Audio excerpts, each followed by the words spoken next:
Cupra je danes še vedno razmeroma nova in sveža znamka. In Formentor je bil njen prvi model, ki ga ni podedovala od Seata.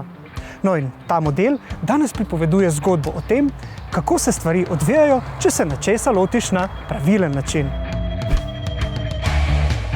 Ta model je namreč hitro postal Cuprin bestseller, oziroma celo najbolje prodajan CUV svojega segmenta v evropskem merilu. Morda je temu dosežku botrovala privlačna oblika, za katero so njegovi oblikovalci prejeli kar nekaj mednarodnih nagrad. No, ampak ta oblika je eden glavnih elementov prenove, ki smo ji priča danes, torej nekje na polovici življenjske poti tega modela. Ta prenova pa ni doletela le Formentorja, pač pa tudi zelo podobno prenovljenega Leona. No, še preden pa si vse te zanimive novosti podrobno ogledamo, pa vas povabim, da všečkate ta video in se naročite na naš YouTube kanal, da ne zamudite vseh novosti in zanimivosti iz sveta avtomobilnosti. Da se ve, komu pripadata, so oblikovne novosti na Formentorju in Leonu izjemno usklajene in govorijo isti, za Cupro nov oblikovalski jezik.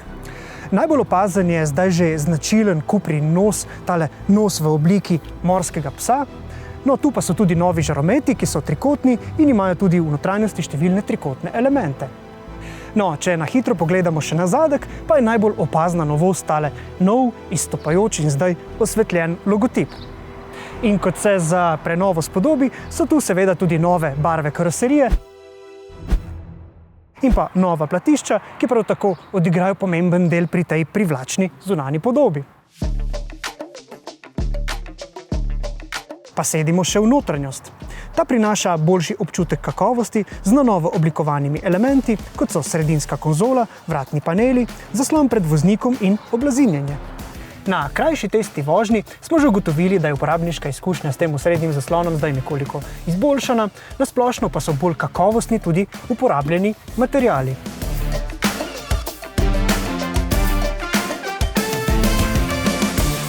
Oba modela sta na voljo kar s 4 različnimi pogoni: bencinskim, dizelskim, blagohibridnim ali priključno hibridnim. Čeprav Cupra torej napoveduje popolnoma električno prihodnost, so jedro pogonske ponudbe modelov Formentor in Leon danes seveda motorji z notranjim izgorevanjem.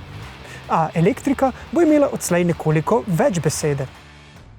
Nova generacija Cuprinega hibrida z oznako e-hybrid, ki ima 150 ali pa 200 kW moči, po novem po napovedih obeta kar 100 km električnega dosega.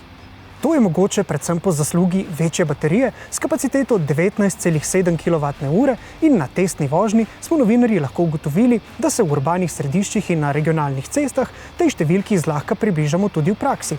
Ob preudarni vožnji pa jo lahko celo presežemo. Priključnega hibrida lahko odslej polnimo z enosmernim tokom z največjo močjo 50 kW, no, povečana pa je tudi največja moč polnjenja na domači polnilnici, ki zdaj znaša 11 kW. Tudi priključni hibrid ima oznako VZ, kar seveda napoveduje športno vozno izkušnjo.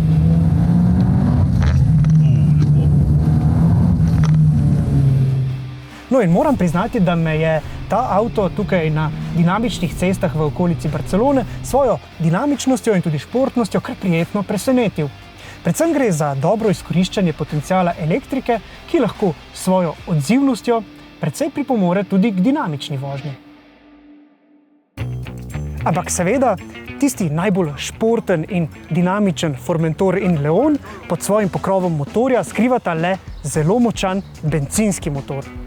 Najbolj zmogljiv dvolitrski turbobencinski motor, ki ima po novem kar 245 kW moči, bo na voljo v karavanskem Leonu Sports Tourer in tudi v Formentorju, torej v različicah, ki nudita tudi 4-kolesni pogon. Pri Formentorju bomo sicer morali še nekoliko počakati, ali se bodo odgovorni pri Cupri odločili, da v ponudbo ponovno vpeljejo najbolj zmogljivo 5-valjno različico VZ5. No, v primeru Leona pa ta nov bencinski motor pomeni, da gre celo za najmočnejšega Leona vseh časov. Takšen Formentor in Leon sta opremljena tudi z razdelilnikom navora, opcijsko s 6-batnimi zavorami, za nameček pa je Formentor dobil tudi Akrapovičev izpušni sistem. Za ta pogon je posebej prilagojen tudi način Cupra, ki nudi posebne nastavitve odzivnosti stopalke za plin in nastavitve menjalnika, da te ustrezajo vožnji na dirkališčih. Posebno zabavo pa prinaša Drift Mode. There are already some configurations like the Sport or the Cupra that are already very well thought for this sort of conditions. So it's very easy. You just press the button and suddenly the car changes, the car adapts to whatever the driver wants to do. But now we have even wider options thanks to the drift mode, thanks to the rear differential that can play a big role on the attitude and on the performance of the car. The personalization is not only for the road, it's also for the driver. So at the end, I think one of the nice things that you have is that you can choose the type of car that you wish in any moment. Even if it's a curvy road, you can enjoy without drifting or without going to the limit of the car. The sound of the Akrapovic exhaust, for example, is something really nice. So if you have the window a little bit down and you can hear like this sound is really nice. The way the car transmits, changes the weight from one place to another. It doesn't mean that by going fully stiff, it has to be better. So at the end, I think all these possibilities are more for the driver, not only for the car. So that's something that is nice to play with.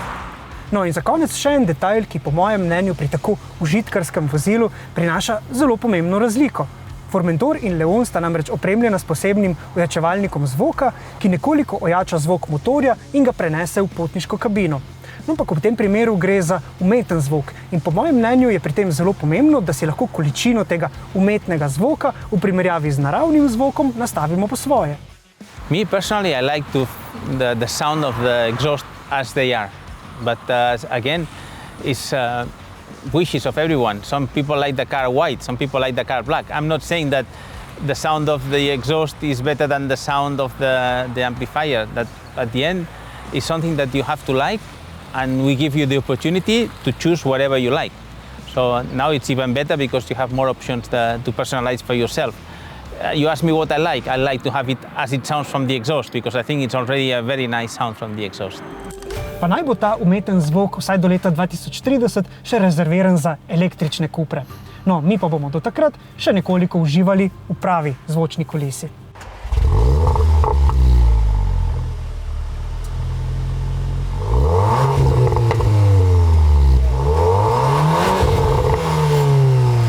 No, zdaj pa vas vabimo, da se skupaj z nami posvetite eni taki zanimivi in tudi zelo vozniški električni Cupri. Spoznajte Cupro Tavascan.